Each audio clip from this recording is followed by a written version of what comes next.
Welcome to the United States of America podcast.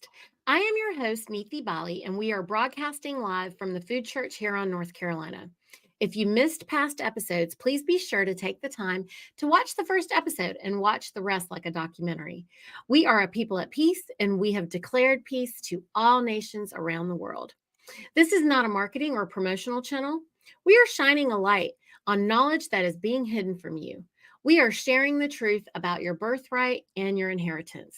We have moderators who are assisting in the comment section. Be kind and self govern. If you have questions, please put them in all caps and only enter them once per show. I am joined on air with Ohio Chairwoman Lisa Schaefer.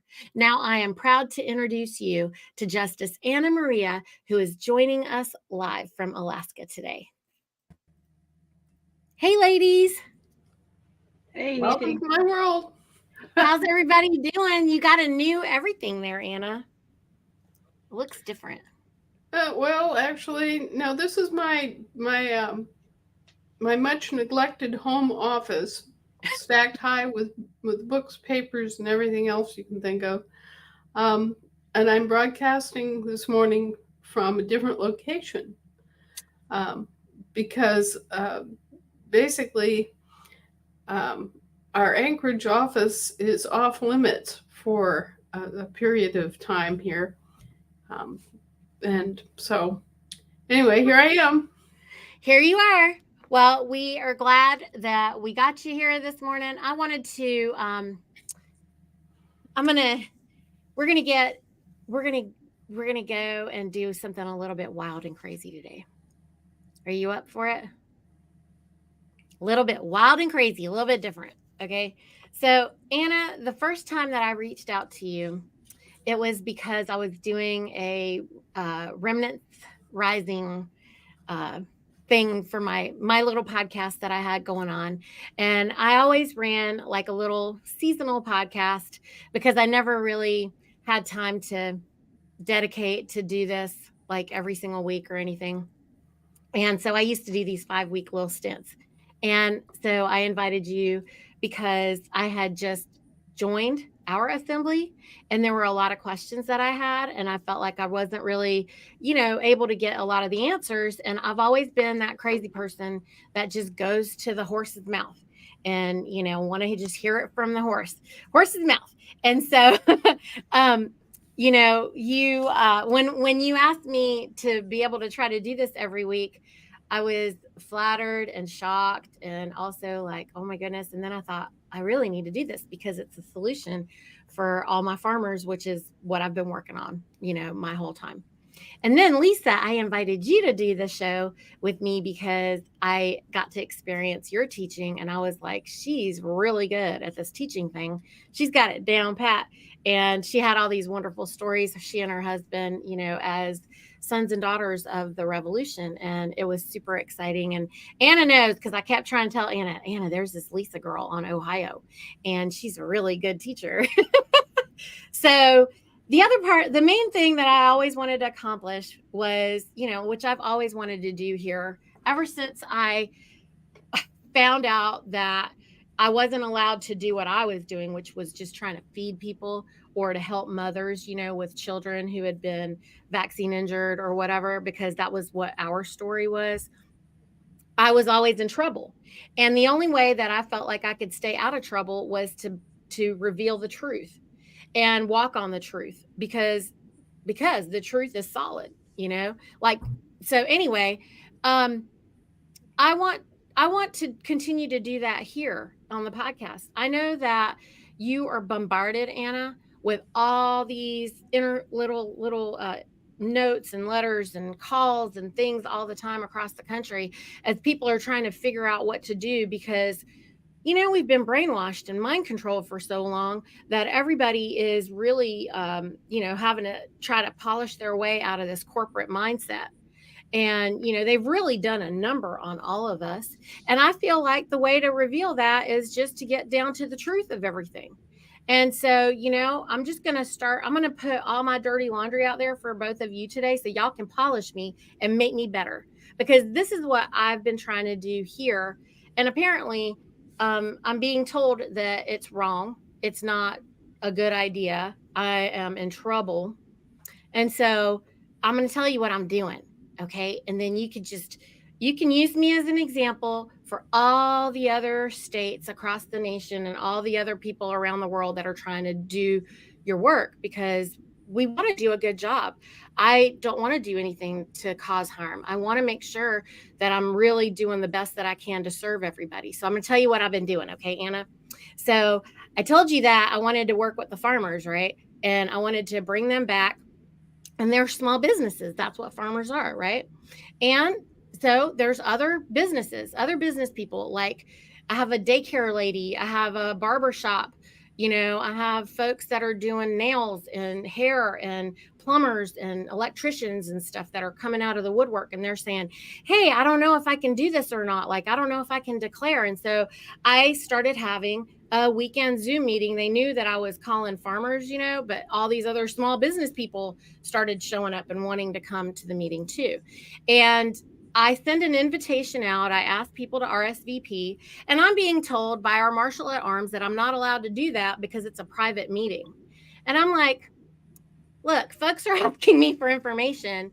I am willing to share it. I just want to know who I'm talking with, and I just want to know who's going to come so that I can accommodate them. And also, I want to make it plain to everybody, hey, we're self-governing, and I'm not Anna. I'm not speaking for Anna. I'm just Niti Bali, who has disentangled, and I have had to go up against the USDA. I've had to go up against the FDA and the CDC and everybody. They've told me that I'm a self-proclaimed governing body. I can share my experience with you, and then you either do it or you don't. And I'm not telling people what to do. I'm just sharing an experience, and they're interested in learning it. And so, is there anything wrong with that? Is there a reason I shouldn't do that?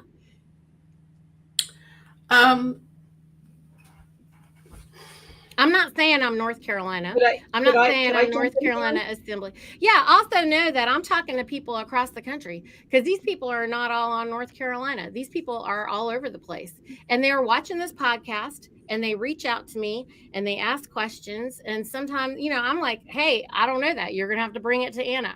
Hey, I have no idea. You're going to have to bring it here. Hey, do you know? We do have the tool, Niti, that we can just read the Bivens decision, and then that way anybody can come into our meetings and be advantageous to the if you're doing it outside of the assembly, but at the same time you want to make it easily available, then read the Bivens decision and do whatever discussion or teaching that you're doing. I do that. I do. So, I don't see any reason to close the meeting. I mean, if you're trying to make a big bang across all the country, then, make a big bang.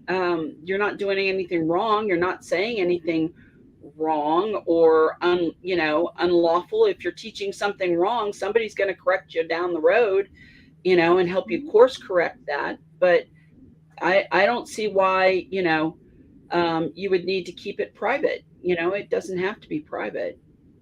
I mean, I don't know what you think is private, except for that it's in my little Zoom room. Like, I don't come out here on the StreamYard and put it out there because I want to be able to talk to them. Right. They don't want to be on the air. If everybody can't they can get to it. I mean, they have to know me. They have to find me. So it might not be out there. Like, I'm not, I'm shadow banned on social media. So it's hard for people to find me. But if they happen to find me, if they're in communication with me, then they get an invitation because they've given me their email. And so I don't know what you mean. It's not secret that way. But I mean, if they don't know me, they don't know me. If they don't know that I'm doing something, they can't know. The only way for them to know is because, I send an email out and say, hey, I'm going to make time this day for you to come if you want to come. And if you can come, then let's go. And, we'll talk about it. We'll have an adult conversation.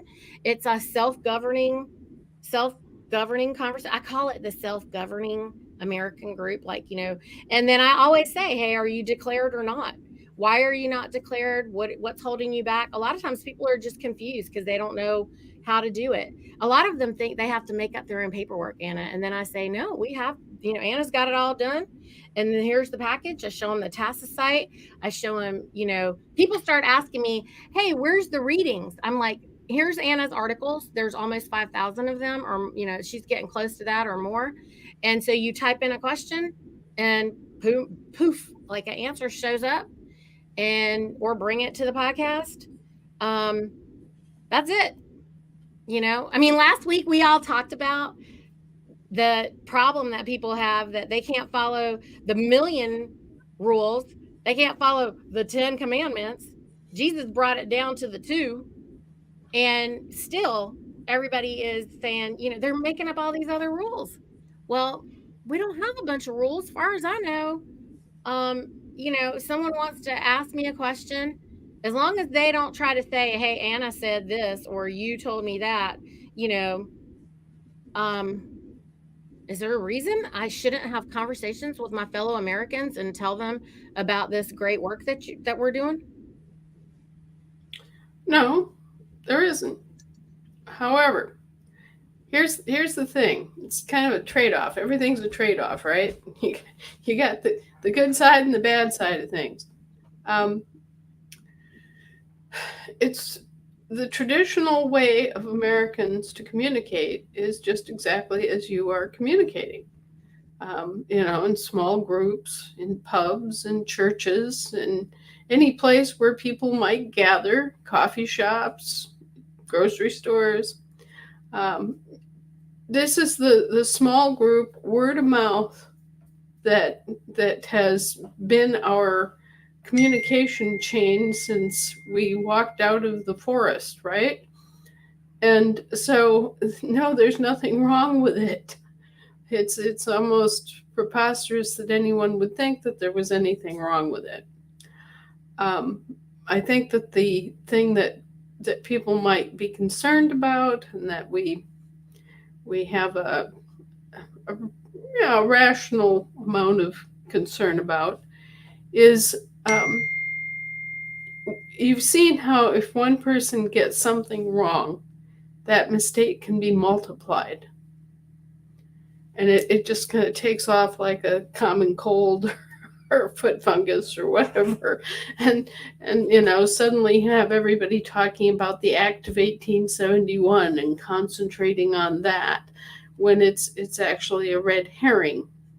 And so we want to keep that kind of thing at a minimum, at the same time that we're doing this kind of outreach and meet and greet and shaking hands and talking about mutual problems and trying to find mutual solutions. And I try to stick close with me, and I will do my level best to help you avoid rabbit holes and red herrings and false teachings in the patriot community, because there's a lot of them. And there are a lot of people out there who are well-intentioned, but who are nonetheless contributing to the confusion and leading people off on tangents that are either fruitless, it's just a big waste of time, or ineffective, far beyond what we could now produce and help people with. I think that one of the things that people need to know is that according to the federales, all crimes are commercial in nature, which in effect means that crimes are civil. All right? So that you've got a weird court system and a weird situation out there.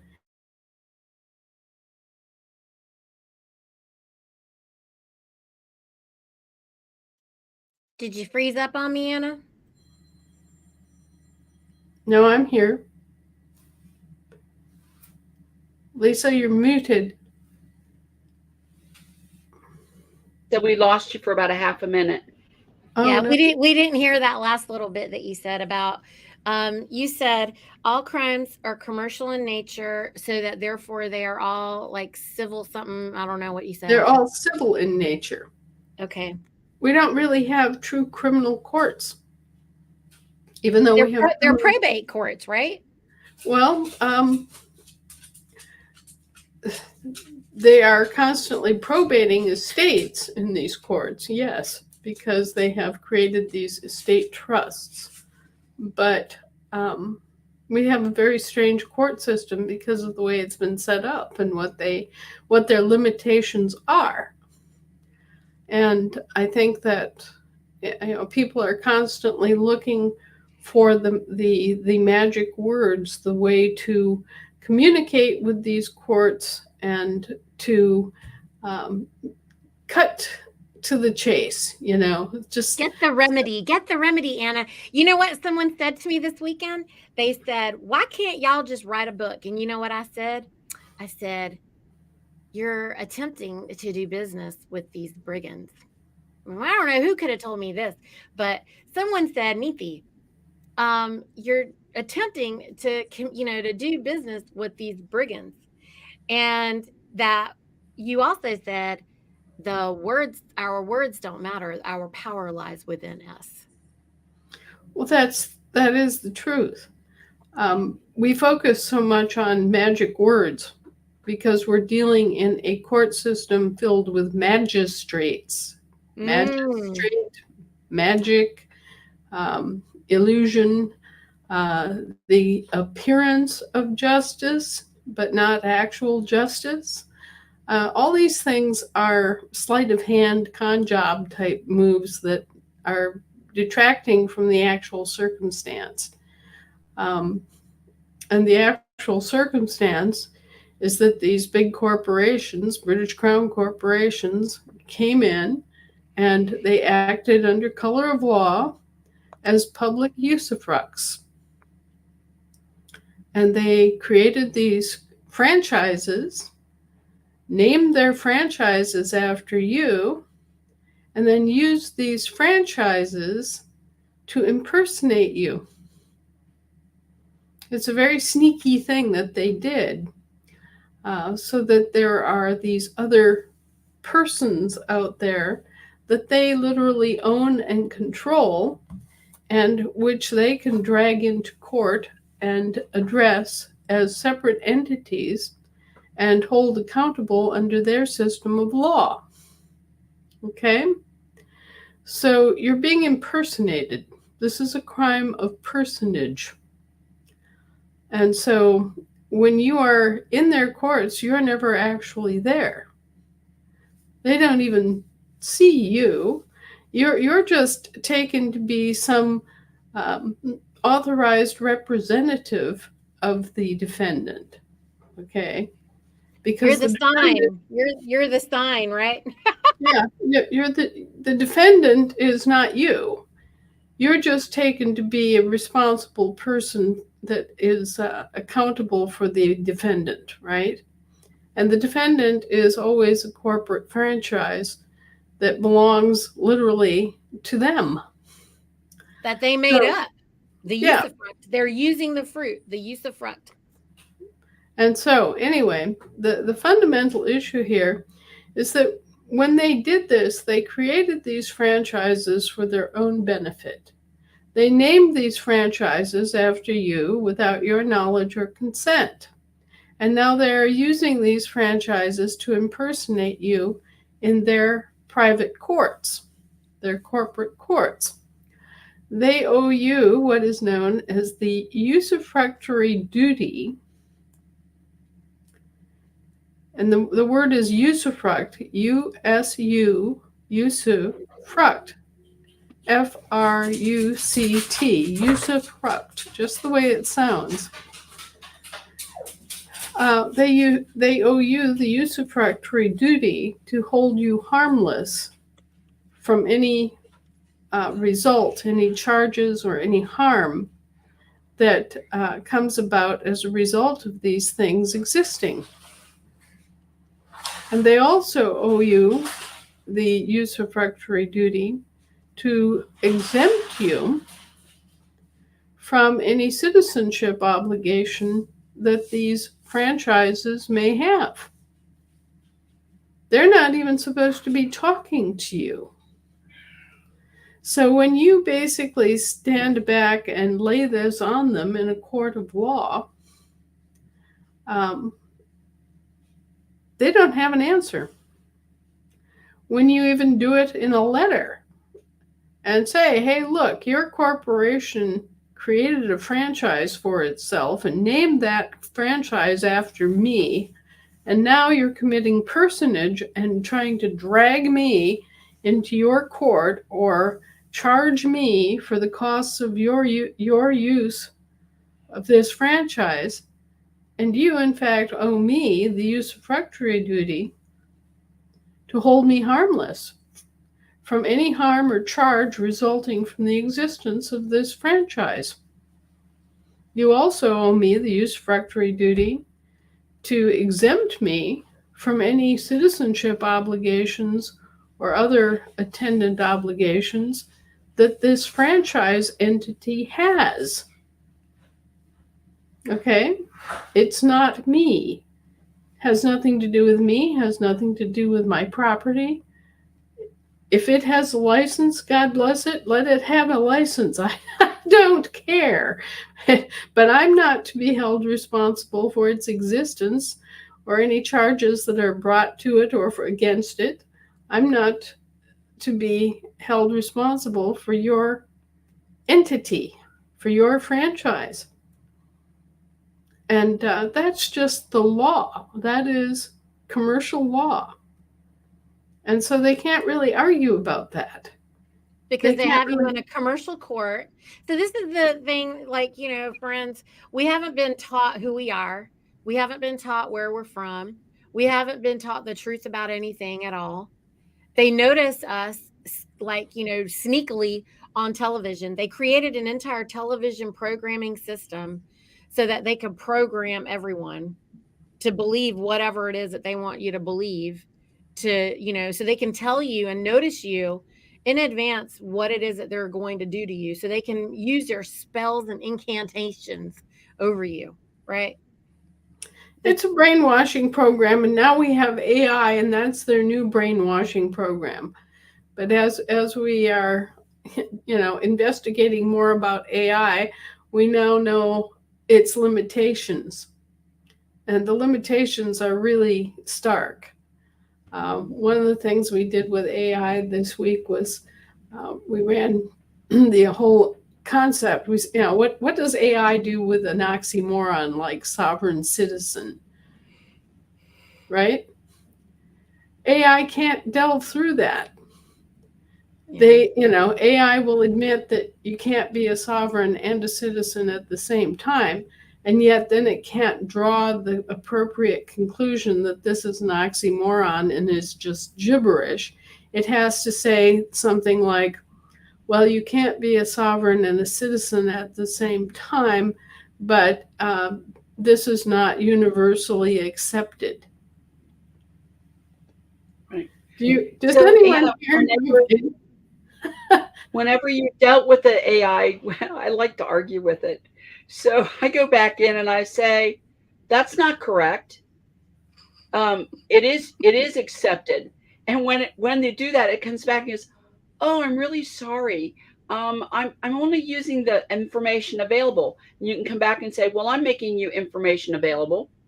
And my information is that it's universally accepted. The AI is learning from you. And so it's a great way to have an argument with yourself in a way, and to have a little fun with the AI, just twisting its tail. Right. Well, the AI will come up with useful insights. It will come up with useful information, but you cannot rely on AI to do your thinking for you. No. And what? You can't? Wait a minute. But isn't this this is the thing. They want us not to think. They've trained us all our lives already not to think. They've not allowed us to even know what we want, and to humiliate you if you even think about that, because they make you believe that that's what makes you a narcissist. Okay. And instead of encouraging people to, be developed and grow and learn, this is the problem, Anna. This is the problem. And so, as we're putting our assemblies together, look, the assemblies are focused on getting the four pillars up, as they should be. And there's a lot of other things that the people who are coming home, they have other needs, like wanting to know how to run their business, wanting to know how to disentangle. And everyone doesn't have time to mess around with that or put their energy in that. And so, you know what, Anna, I had removed myself from our assembly because working on the podcast with you just created a big distraction for me in the assembly, and it was creating too much trouble. And so I felt like, okay, let me help where I can. I was forced to disentangle, and I wanted to disentangle, and I got to learn how to do that for me. And if it can be of help to anyone else, then I want to be able to help them, if they want to know. But yeah, they have to be responsible for themselves as well, because we are all, you know, we need to know that there's nobody coming for us. We can't call 911 to help bring us back to the land and soil, right? Nobody else can say for us, hey, I'm alive. If Anna could say for you that you're alive, she would have done that already. Anna has done everything that she could do for everybody, on behalf of everybody, as much as Anna can do. And now everyone gets a choice, because didn't we decide last week that it's smart to choose God as our king? If God is our king, then we operate in the free will. And if we're operating in that free will, then we get to choose if we want to be a Tory, and if we want to, do what, put a king in a thing. But haven't we all learned that if we're going to make a man a king, then there's somebody who's going to be enslaved? And if we allow slavery to exist in front of us, that means that we could one day be enslaved. Aren't we just going back in circles with the same conversation? No, I Well, don't think so. I think it's important for us all, though, to find a way to participate in our assembly. We all have Yes. something to offer. And, especially when, we're doing outreach in other ways. We had a wonderful outreach on Ohio. We had an all Ohio meet and greet this weekend, and we had quite a few new people who came, and Nice. they got to sit in and listen to the body of knowledge and just get to know the wonderful people of the Ohio Assembly.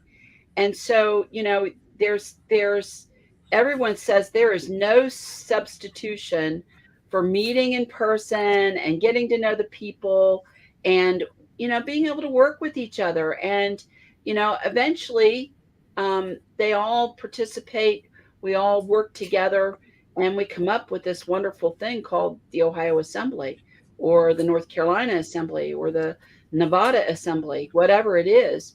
So, we have to continue to support our assemblies, because that's where our true progress really is, in our Mm-hmm. bodies and things. And, self-governing has both components to it. So you can self-govern to take on that learning for yourself. And then you can also self-govern in terms of helping your assembly put their assembly together and govern, Mm-hmm. and get out from underneath the oppression that has been put out there for us. We have to do But that. We have to do Come on. yeah. Well, that. That's what ah, this is say. look at. So I agree. I agree. And unless and until you can't participate, we don't have any participation allowed, because we just can't speak. Only the people that are allowed to speak can speak in our assembly. So there's no permission that's given for everybody to be able to speak. And so a lot of folks are like, wait a minute, did I just redo my status and correct everything, only to arrive here, only not to have a voice? And this is what's going on. It's not just happening on North Carolina. It happens in a lot of places. I'm bringing everything here on the podcast because I want us to talk about every problem that we have out in the open, because we are not actors. We're not pretending. We're not politicians. We are living women. We're alive. We're here to try to help. I want to know what I'm doing that's wrong so that I don't cause any harm. I want to know it so that I do it in a way that's going to be helpful. Because if it's not helpful, guess what? I'm busy. I have farmers out here that are trying to sell stuff, and we have, things that we need to do. But I want to be able to serve, and I want to be able to help Anna. I feel like I want to do the best that we can to fight for America. I mean, I told Anna what my plan was. I said, Anna, I want to bring home all the farmers, all the landowners, because they're the ones that can help us.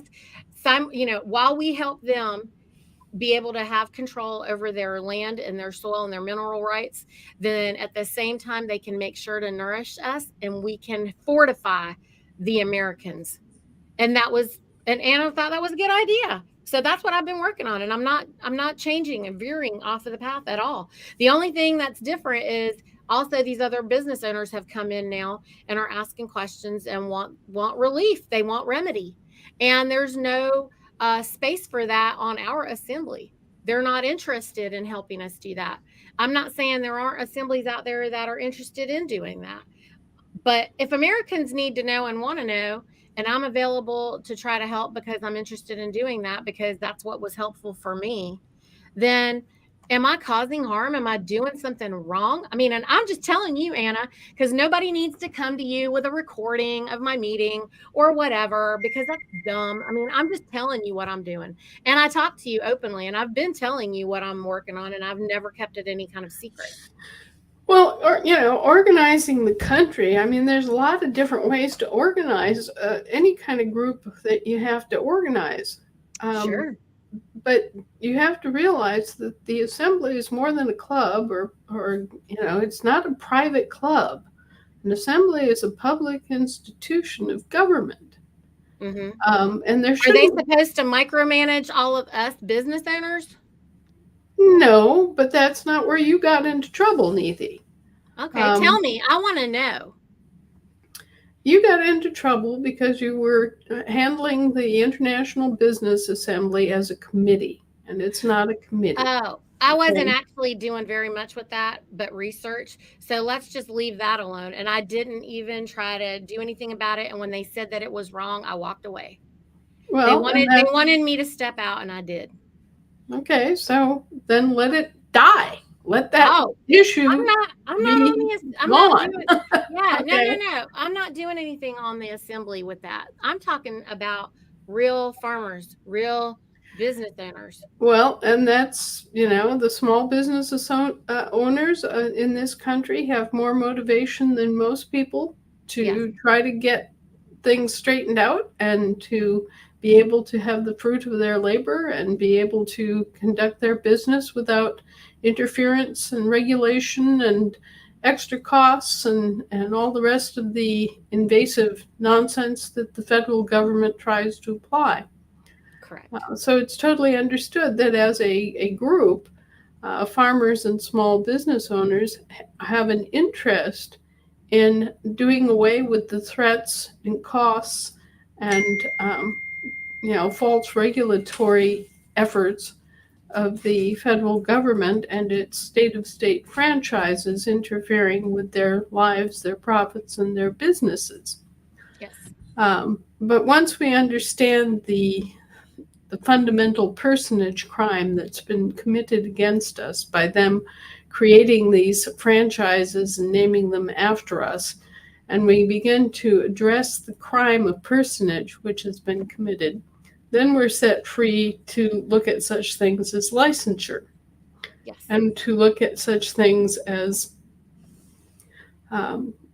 do we actually have federal income? It's always great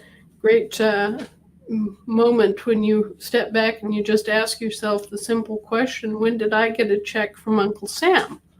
Never. And you realize that you have no federal income and therefore you don't have any federal income tax. And then, right now we have a case in Alaska where a guy turned in his pilot's license and said, I'm an American, I don't need a license to use American airspace. I've completed all the coursework. I've done all the tests. I've been flying around here um, competently and safely for years, and I don't need your license. Thank you. I'm not engaged in commerce. I'm not using my airplane for any commercial purpose. I'm not getting fees for hauling passengers or goods. Um, I'm just outside of your purview. Thank you very much. Well, so they arrested him, and they've got him in jail, and the FBI had a search warrant for his plane, and they ordered the contents of the barrels of fuel and things of that nature that he was hauling tested. And so he had 11 barrels of uh, diesel fuel in his plane. Well,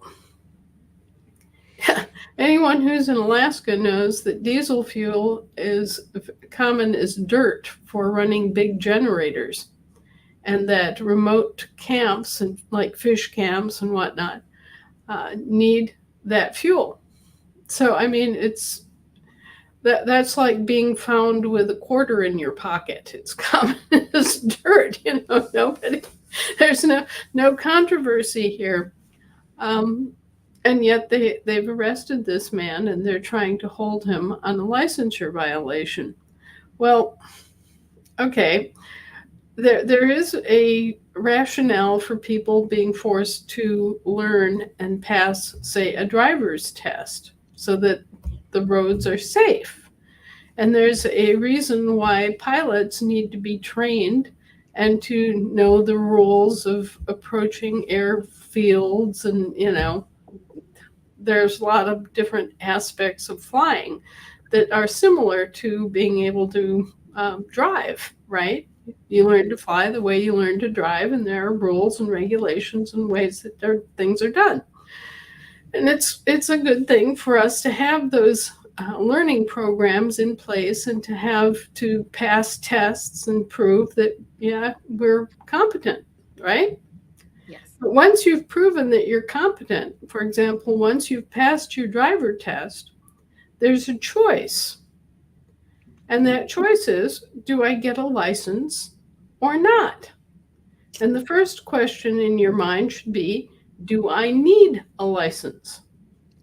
If I'm not going to participate in commerce, if I'm not going to be a professional driver and make money off my ability to operate a car, then do I need a license? No, you do not need a license if you're not engaged in interstate commerce. All right? So at the point that you pass your driver's test, you should get your little pass the driver's test certificate and go home, and that should be that. There should be no further requirement or licensing. But we haven't been thinking about this, and we haven't been aware enough about it. So most of us just stumble along in the next logical progression. Okay, well, I passed my driver's test, and now, of course, I get my license. But no, if you're not engaged in a commercial use of that vehicle or that car, then you should get an ID and just, okay, I passed my test, and here's my ID. And I'm just, now free to go about my business and use the public roads. And the same thing applies to being able to fly. You should have to go through your course. You should have to be able to prove that you have the skill and the knowledge to fly safely, okay? And having done that, then that should be that. You should have your certificate, you should have your pilot's ID, and that should be the end of it.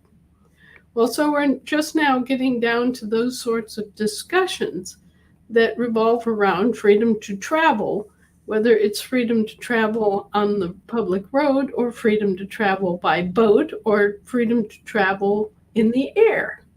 Okay? So, yeah, Yep. Lisa.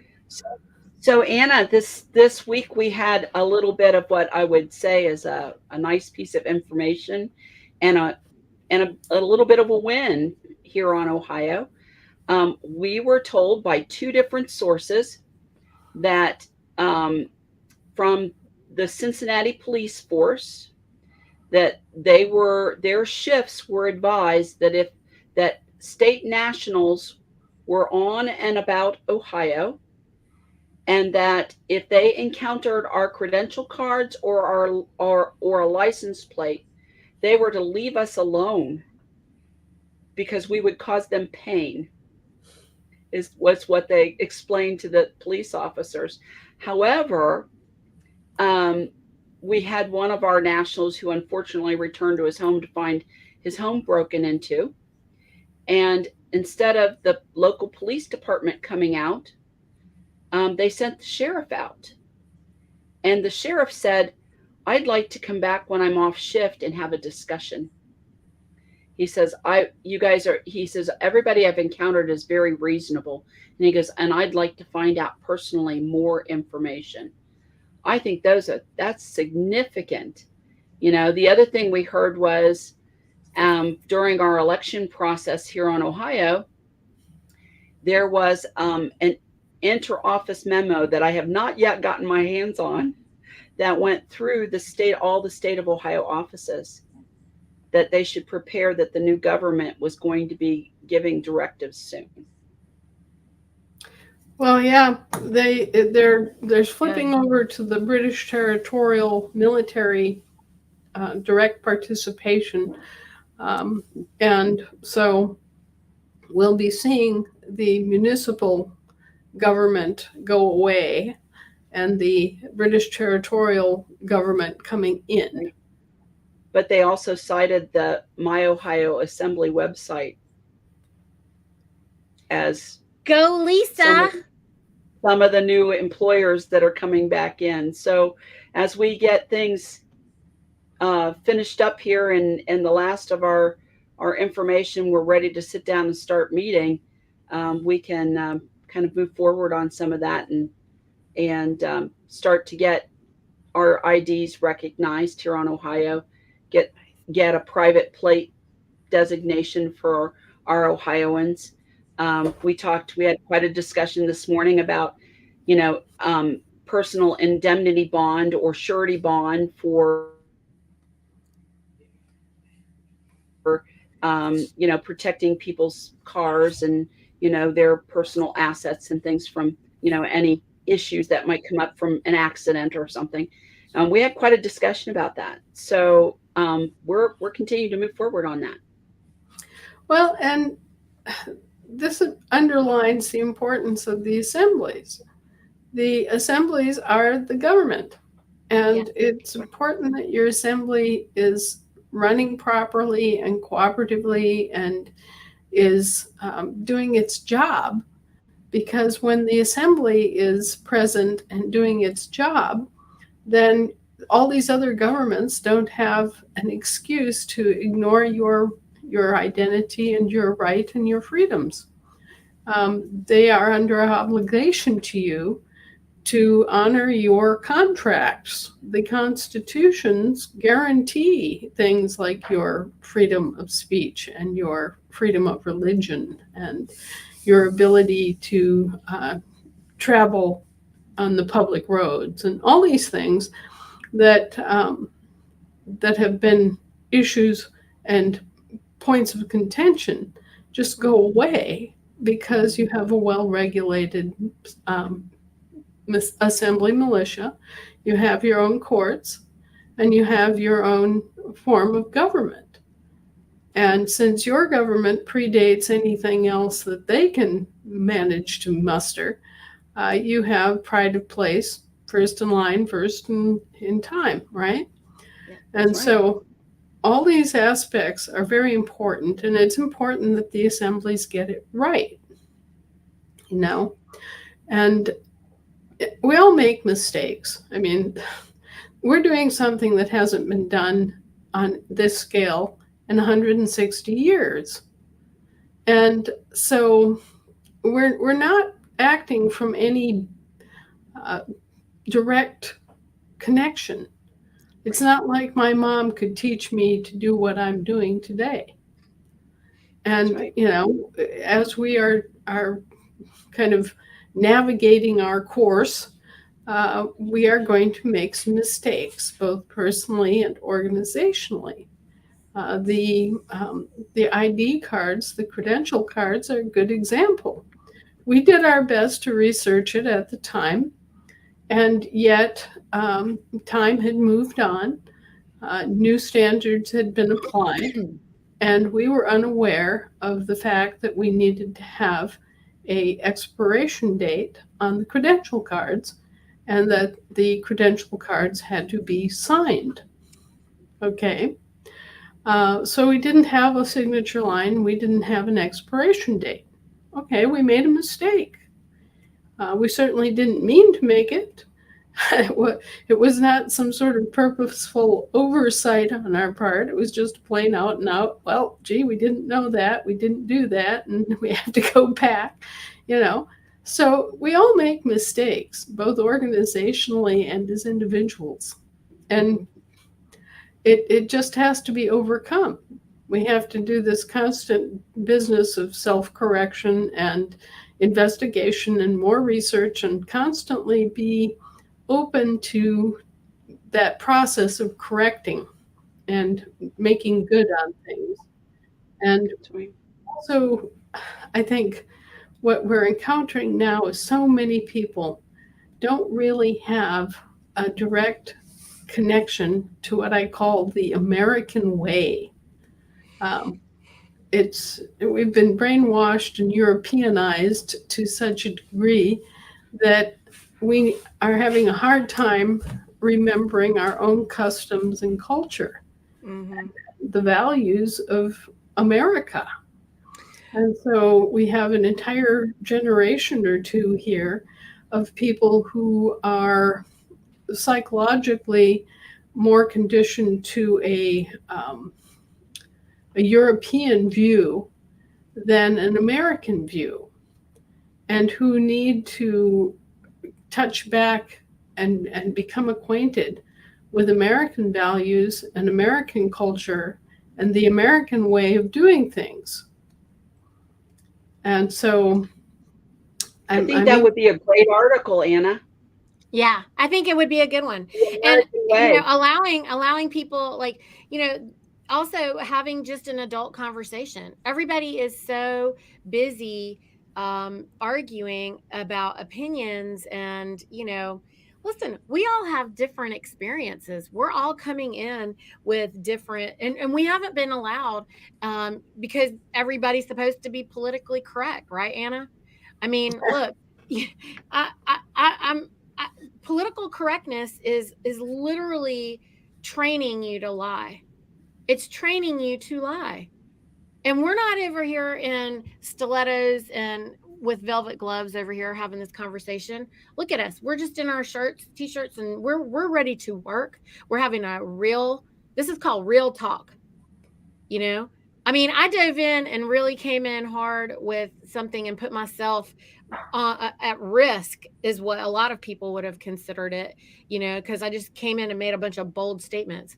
And then Anna, you and Lisa just told me exactly how it is, but am I going to sit around in a corner and be afraid to just bring to you the real issues that are going on? Like, that's crazy. We need to be able to talk about things if we want to have a solution. And we need to be, absolutely. yeah. And freedom of speech is not arguable. It's one of the fundamental pillars of American culture. So, if your assembly is bridling down free speech and discussion, it's definitely not doing what it should do. Well, that's what's happening on North Carolina. And I'm not going to make a big deal about it over there, because then they're going to say, well, Niti's stirring the pot over here, Anna. And so here I am putting it out there for everybody, because I think it's important. I know a lot of people just want to participate. A lot of people have a lot of good things that they want to bring, and we want to win. And look at Lisa and them having so much fun. We want to be like you, Lisa. We want to go have fun, and we want to be with with everybody else. We didn't change our statuses so that we could turn around and be quiet. I didn't. Well, I don't think that's really what's. I don't think that's really the point. The point here is that you need to gather together in a cooperative way, and you need to have open and civil discussions, where everybody Right. is respectful of everybody else's, and you just um, have these discussions. And in the course of discussions, you're going to have questions, Hmm. and I can't possibly cover everything. And no matter how voluminous my writings may be, um, I can't cover every question um, No. for Well, everybody. people have they have their own good sense too. Okay. Let's just get it through everybody's head that they need to use their own good sense at some moment too. And they have to have grace and love. If they don't have any compassion for each other and stop being like the mean girls, then we're never going to get anywhere. This is absurd. It's absurd. So, you know, I think one of the things that assemblies have the most difficult part is they learn to you have to learn to disagree and not be disagreeable. Right. And you have to learn to listen to the merits of other people's um sometimes it feels argumentative, but it may be a healthy debate and not necessarily an argument. And we've been indoctrinated to think of it as argument. We've been indoctrinated to think of it as an attack, when really it's just being able to bring the issues to light and debate them Hmm. in healthy debate and pull out the points that are important. But then sometimes we have to form, what there has to be a point of finality. It isn't going to be that you win or that I win or that other Hmm. person wins. Sometimes it's all of us pulling together the specific points that we've brought out to come together to a solution. And then we vote Sure. on it. And sometimes Right. we lose. And we Hmm. have to be willing and gracious and say, okay, the will of the people have spoken. It may not be exactly the way I want it. We'll see how it works out. But the will of the people have spoken. Hmm. But But we're in going to our move on. in We're our going to take the situation, next. everybody can't speak. Only the people that are allowed to speak can speak. Everybody's not allowed to speak. That's the other part of it. Well, You have to give everybody time to discuss I don't know everything. that for certain. And Right. I think So you anyway, can use. we're not going to resolve that right here. All I'm trying to say is that these are problems that are happening on the ground, and everyone needs to be aware of it because we need to try to work on making it better. Everybody should know that we have to all come together and try to want to win. That's all. Well, I don't know about winning and losing, Niti. I think that's maybe the wrong paradigm entirely. It's Okay. not about some sort of competition. It's No, yeah. it's about um, working together to build something. It's Correct. more like a barn raising. Yes, barn Um, raising. Yep.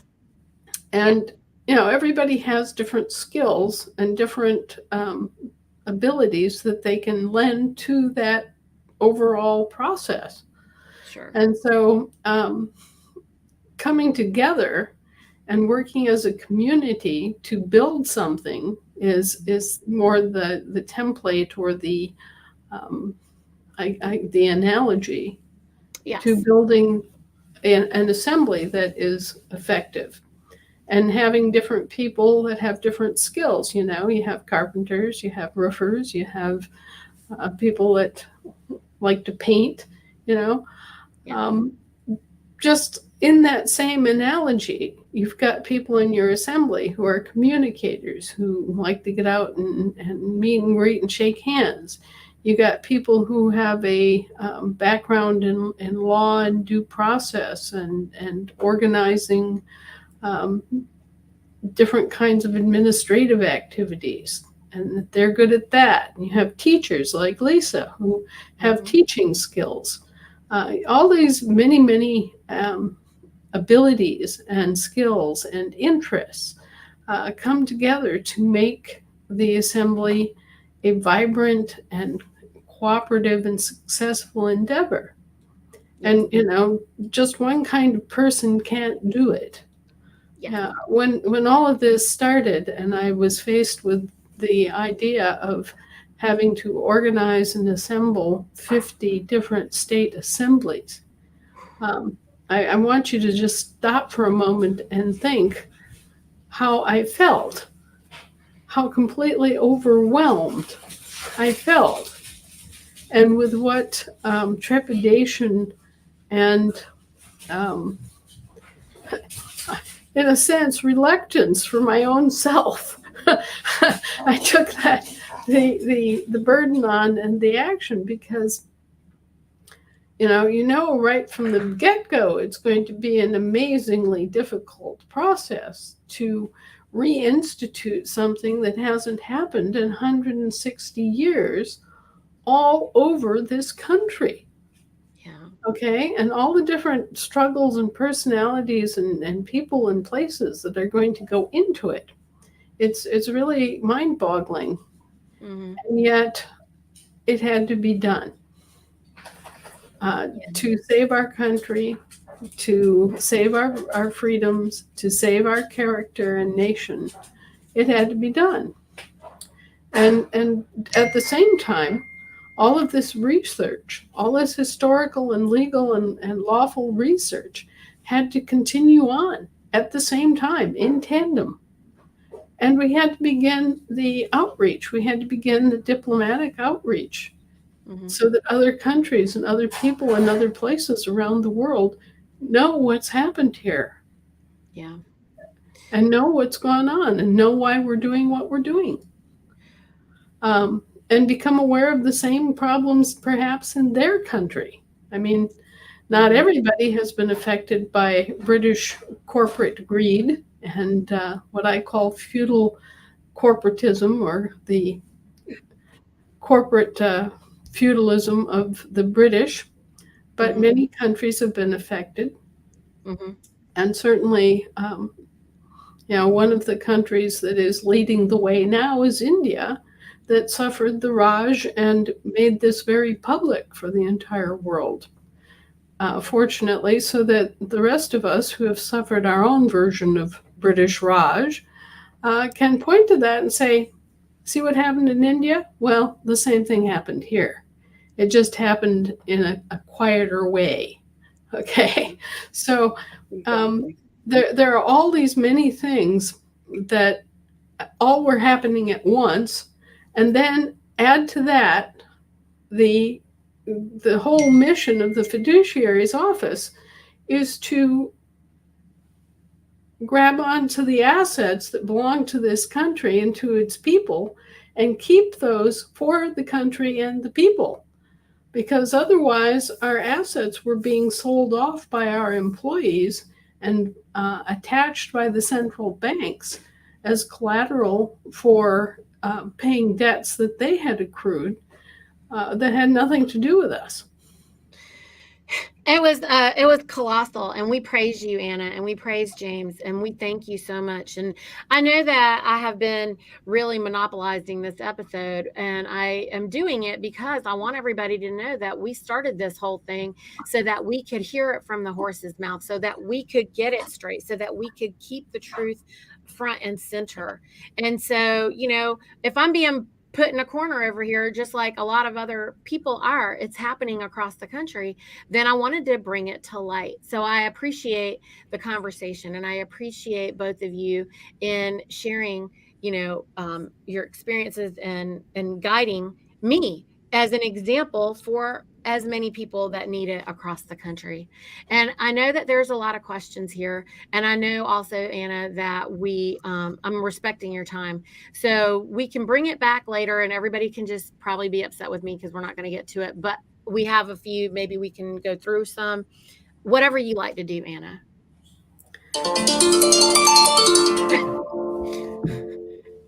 And the bell rings. Yeah, the bell rings. It's kind of a crazy day here too. As I was saying, we've got all these things that are kind of coming together, like the trifecta, where we've got the banking, we've got the assembly developments, We've got the international diplomacy and communication elements, and all these things are going on at once. At the same time, we're still learning. We're still Yeah. learning tremendous amounts of information every day as more and more researchers pile on and more people get motivated to look into different aspects of the law and history. Not a day goes by that someone doesn't land something just absolutely stunning on my desk. And so all of this is still, it's all going on, and it's all expanding in all Right. directions. The financial end of it is expanding tremendously. The research and history effort and the archiving and trying to organize all of that is expanding tremendously. The work on the judicial side of it, the work on the courts and understanding what's happened to the courts and why, and how to build our own courts, that's going on. And at the same time, our assemblies are struggling with, all sorts of different issues within their own ranks that often just amount to a difference in personalities, and we all have these struggles whenever we try to do things in a group, and we all have to somehow overcome and make nice. Like I used to say to my kids when they would be battering each other, I'd say, now make nice. Gotta make nice. How about Look, we're up how against about the de facto. blessed are the peacemakers, for they will inherit the earth. Yes, Right? exactly. Yes, exactly. So Exactly. I'm gonna say, I've said this to several of the assemblies where there's a little food fight in their kitchen, is, hey, lay down your swords, beat them into plowshares, and go till your fields for the people you need to get your assemblies stood up. That's right. Yep. Period. That's right. There should be no warring amongst ourselves, and everybody should be ready to have these hard conversations and just get it over with. Like, we can all get over it. We all need to just get over it. The people And decide. that's People right. decide. Well, and in the end, if you have a common goal for a common good, then everybody should support it, right? It's to our advantage to have our own government. It's to our advantage to have our government protecting our rights and our finances and our assets. It's to our benefit. Yes. I had someone in Texas made the unfortunate comment that there was an issue under discussion, and the side comment was, well, now we'll see whether it's Anna's assembly or the Texas assembly. And I just about came unglued on that poor man, because I didn't do any of this for Anna, just for me. I did this for you so that you all had the opportunity to set up your state governments and get back in the saddle and take control of your own lives and your own assets and your own property and your own culture and your own courts, and to reclaim your birthrights. I just stuck my foot in the door as it was closing and saved that opportunity for everybody. So it's not me personally, it's not my assembly, it's your assembly. It's your responsibility, your jobs. I'm just a member of an assembly like everybody else. And so Make nice. make nice, build together, build because it's to your mutual self-interest to do so. And Exactly. not by a little bit. It's the whole enchilada, because this is what guarantees your rights. This is what guarantees your ability to stand up in your true political nature and your true identity. It's having your government in place that tells the lie to all the British lies. That's It's the key to having control of your own destiny and your own assets. And, you can't have control of your birthright and your assets without having your government in place, having your state assembly in place. So it is a key point. It's a fundamental necessity to get your state assembly functional and making decisions for your state. And so all of the bickering and the hurts and the slights and the personality conflicts and the fears and all of that, it has to get resolved in favor of the greater good and the greater object of what we're doing, because it's really not about any one of us, it's about all of us. If we don't all pull together, or let me paraphrase Benjamin Franklin, if we don't all hang together, we will most assuredly hang separately. Okay? We have to overcome anything that gets in our way, even if it's ourselves. Okay? Even if we're standing in our own way, if we are standing on our own foot, we have to realize that and get beyond it. Mm-hmm. For the good of ourselves and the good of everybody else concerned, we have to constantly grow beyond ourselves, grow beyond our fears, grow beyond our self-importance. Just leap over that obstacle, whatever that obstacle is, to attain the goal, which is to have a healthy, happy, functioning state assembly.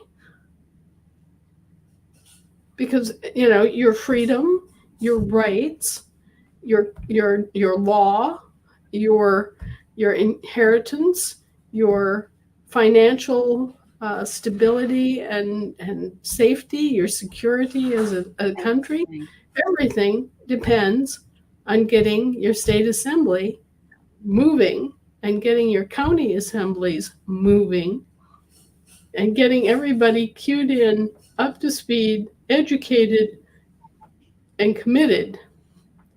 John Adams had this little speech that he made on numerous occasions in which he thundered down on the 3 C's: character and commitment and courage. Not necessarily in that order.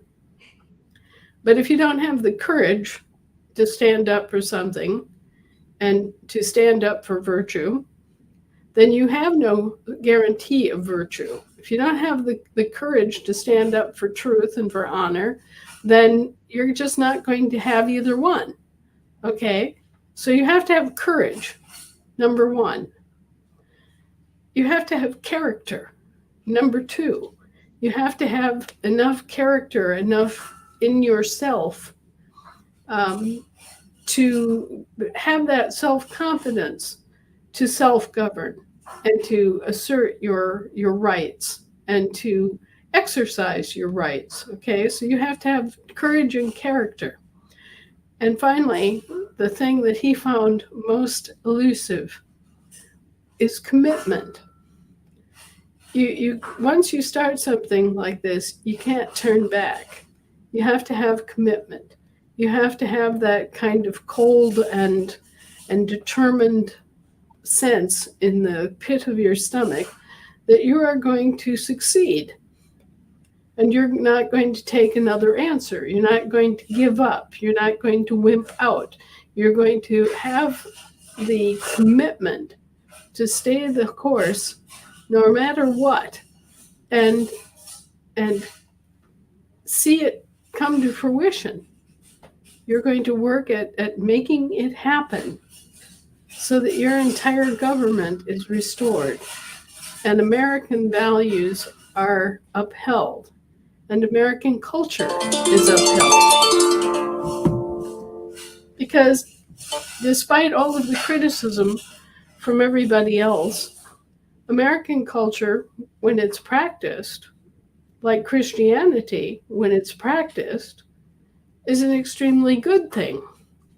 It's only when we're hypocrites and liars and don't actually practice what we preach that things turn bad.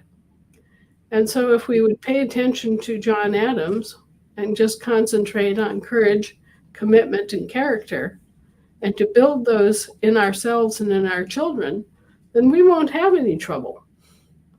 We will be respected as we once were throughout the rest of the world. We'll be trusted as we once were throughout the rest of the world. And we will have regained our honor and our standing among the nations. We'll no longer be a laughingstock. We'll no longer be pawns. We certainly won't be unwary mercenaries, and we won't be spending our resources and our lifeblood in commercial ventures at the behest of the Queen or the King. Okay, we're going to be so done with that by the time we have gone through all the layers of the onion, that we will have a very clear vision of exactly how the Queen's government has worked over the past 70 years. And we will see the evils of the British system as never before, updated into modern times. Our forefathers gave us a very exact and very clear, crystal clear picture of the evils of King George and his administration. If you ever want a startling experience, go read the Declaration of Independence, in which Thomas Jefferson enumerated all of the sins of the British government against the American people. And you will read that list, and if you've been thinking at all and following along,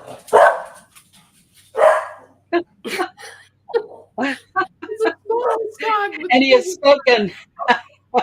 He's tired of the British too, Anna.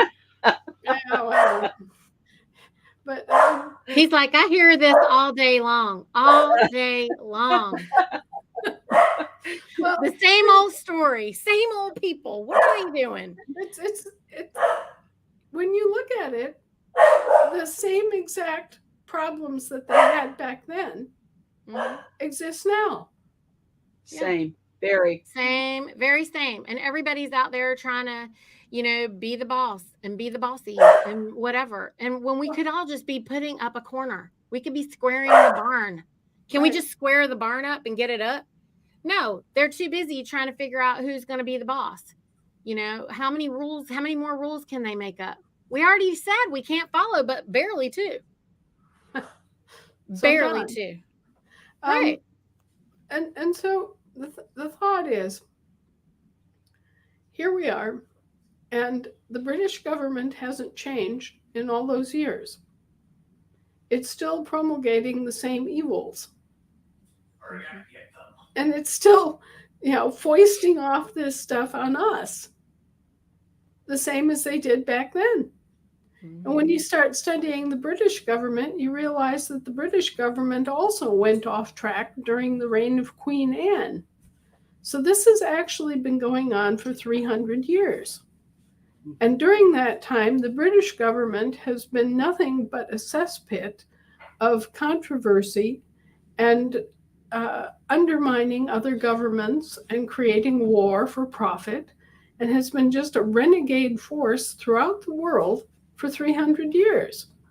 So it's time that not just America stood up and said no.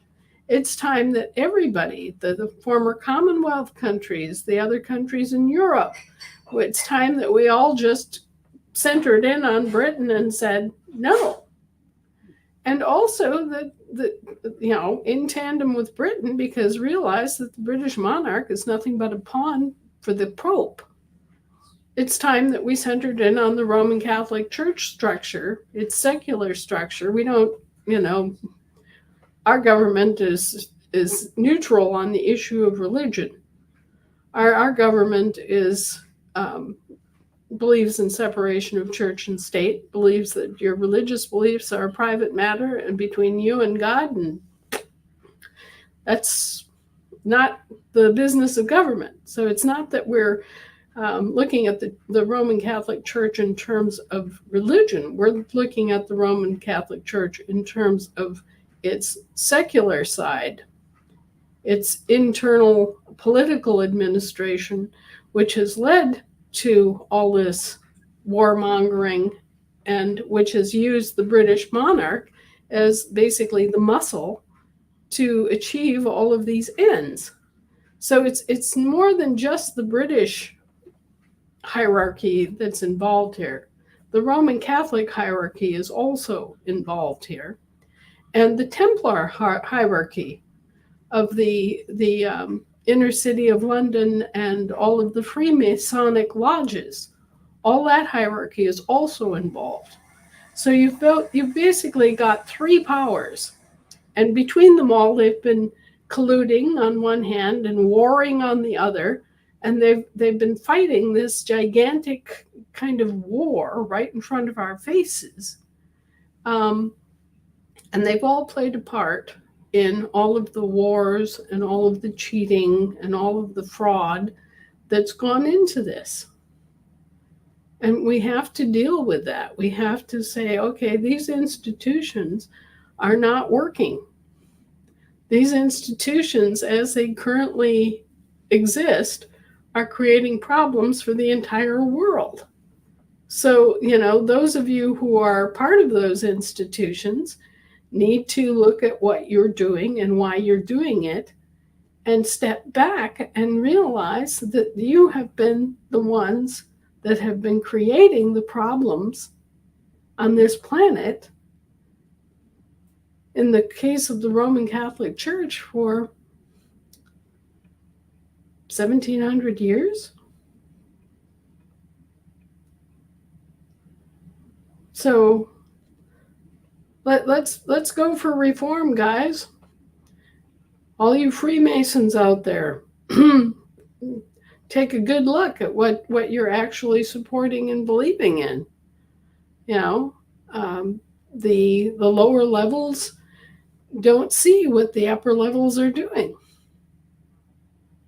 They stand there and they plod along and they are good little initiates and they think that there's nothing wrong with what the Freemasons are doing. But when you get to the inner city of London and you go to the temple there and you get a good look at what they're actually promoting, it's pretty damned evil.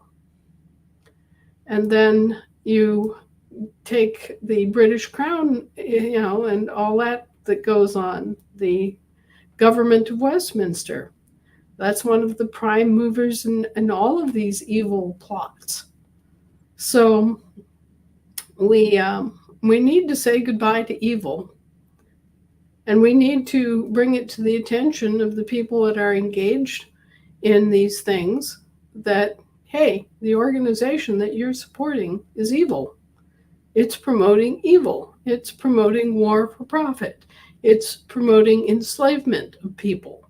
It's promoting things that have created gigantic wars and mammoth destruction and poisoning of the environment and all these other things that are absolutely evil. So stop supporting a government that doesn't support you.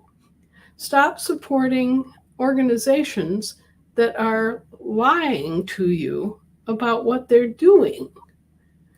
Stop accepting hypocrisy as a standard.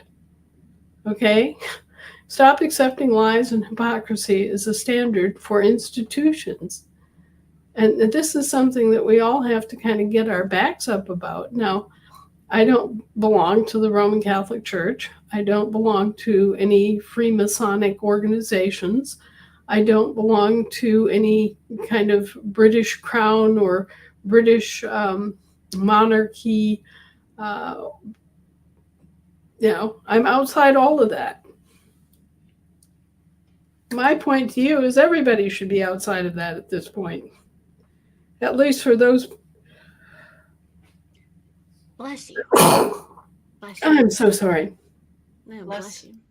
But we should all be pushing to make those Bless you. institutions behave, to make the parliament behave, to seize hold of what's going on at the Lords of the Admiralty, to know what's going on, to take interest in the church hierarchy, Bless you. To say no to hypocrisy, to demand more and better of these institutions, because they have become criminal. All right. They're all criminals. That's what brigands are, right, Anna? Pirates, criminals. Right. And, the Brits are always at the bottom of the dog pile. I don't care what it is. I don't care what the issue is. If it's abortion, the Brits are at the bottom of the dog pile. Selling the placentas for thousands and thousands of dollars and then charging them parents for doing the birth in the hospital and all the other crimes while they poison the baby, while they inject all these poisons into the baby on the day it was born, perfect from God. They want to violate that child. Yes, and we should string them up for it. That's right. We should hold their feet to the fire for it. That's what I want to We do. had that discussion last night in our jural, in one of our jury education. We were looking at felonies and misdemeanors, and what's a felony, what's a misdemeanor, what are the different things that it's called by, and what are the conditions by which those are used. And frankly, abortion came up as quite a topic within it. The vaccinations came up as quite a topic in terms of, the felonies involved. Forced marriage. Having a pediatrician. That was all, having all of that was right now on 37 states. There are 3 or 4 states that have no laws on the minimum age of marriage, and there are 37 of them that have it as low as 13 years of age. So we can't have this. No, we just can't go on this way. We were looking at that last night, and what Ohio wants to do with their laws, and how we're going to proceed with that. So I mean, it's getting very interesting, and all of those things are becoming things that, as we're diving deeper past just getting our General Assembly up and operating, now it is the actual operational things. And we're looking at those laws. We're looking at those things that they've placed out there that are just so morally incorrect, and bereft of any kind of ethics. This is what's going on. Well, here, take a look at this. They, you remember the whole thing about gay marriage, right? Another topic that came out. Okay, yeah. Remember that all these state-of-state organizations are business corporations. They're in the business of providing governmental services. And all of their franchises are just corporations too. Intercoursing with each other. So these are corporations. So when they have a civil marriage, that they bring together a civil marriage under the state of Ohio, what they're doing is they're forming a joint venture between 2 corporations, with the state of Ohio maintaining a third-party veiled interest in the joint venture and its products. So, is a corporation gay? This is the confusion. Corporation have sex? This is the confusion. And people want to know what the products are. It's their children. The It's your children. And children. Anna, I woke up one day and I had been having these crazy dreams about the language and how people can't comprehend what you're saying. When Anna's saying this, you friends out there, what she's saying is that these corporations, when they're doing business with each other, they're having an exchange, this intercourse. This is people are confusing that. They're not realizing what is being said. They don't comprehend that, Anna. They don't get it. Well, okay. Somebody created a franchise corporation like a Dairy Queen franchise and named it Anna Reisinger. And then another part of the business created a franchise called James Belcher. And so when these two corporations want to get married, they are issued a what? A marriage license. And that allows them to form a joint venture. And so the joint venture is under the auspices of a parent corporation that takes a third party interest in the joint venture and its products, the children. Okay? And this is all about impersonation.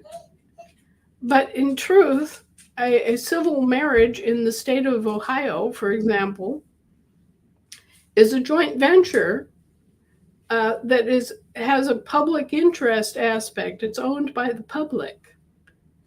And that's why they get to tell you who gets what in a divorce settlement. That's why they get to tell you who has custody of the children.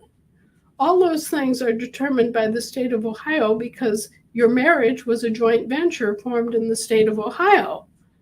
And the public assumes an interest in any joint venture registered in the state of Ohio. So what do you do when you apply for what? A marriage license. What's a license? A license is permission to do something that would otherwise be unlawful and outlawed. So since when is getting married a crime? Okay, these are things that you really need to start grappling with.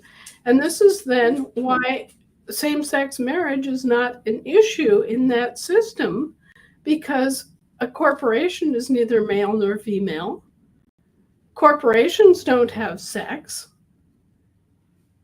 Okay, so, it's a moot point whether you're two men or two women or a man and a woman are gathered together in this unholy union.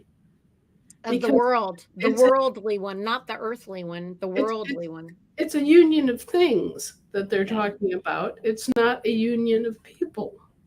Yeah. All right. So this is the kind of crazy stuff that goes on. And this is the kind of immorality that works its way forward into the thinking and into the jurisprudence, where suddenly it's okay for a 6-year-old to get married because it's a thing. It's a corporation. It's not a living man or woman or even a boy or girl. It's a thing, being married. And you realize that they've tied all kinds of other things to it. For example, a lot of people can't get health insurance for their spouse. They don't have a marriage license. Sure. Just a second. I'm just the same as, the concern about if we have a plate, a license, not a license plate, a private tag for our car, that the state insurance boards, control health insurance contracts. They control all the car insurance, your property insurance, and all of those things. And if you don't have that license for marriage, you won't get health insurance. If you don't have that license for driving, you won't get car insurance. If you don't have this, and it's like, so the layers that keep going, with it is something that as we untangle that whole thought and concept of licensure, we're also going to be untangling some of these other financial aspects that weigh heavily on us, like Right. the insurance Well, board. insurance is nothing but legalized gambling. Right. Okay. So, given that is a shady business to begin with, what's the alternative? Indemnity. Right. Okay. Right. So we're indemnified. They are not. Their corporations are not indemnified. Therefore, they seek to insure, which is, as I say, legalized gambling. Wait for me. Okay. Coming. I have dogs. That one's a puppy about 6 All months your old. babies. Yes. Aw. So Yes.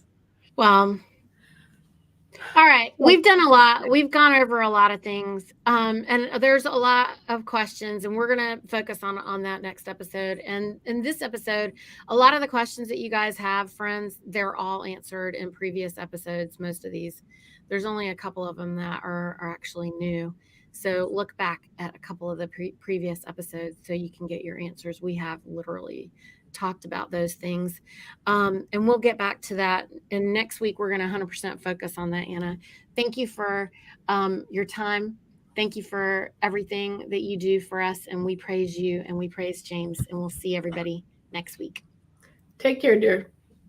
all right. Thanks, Anna.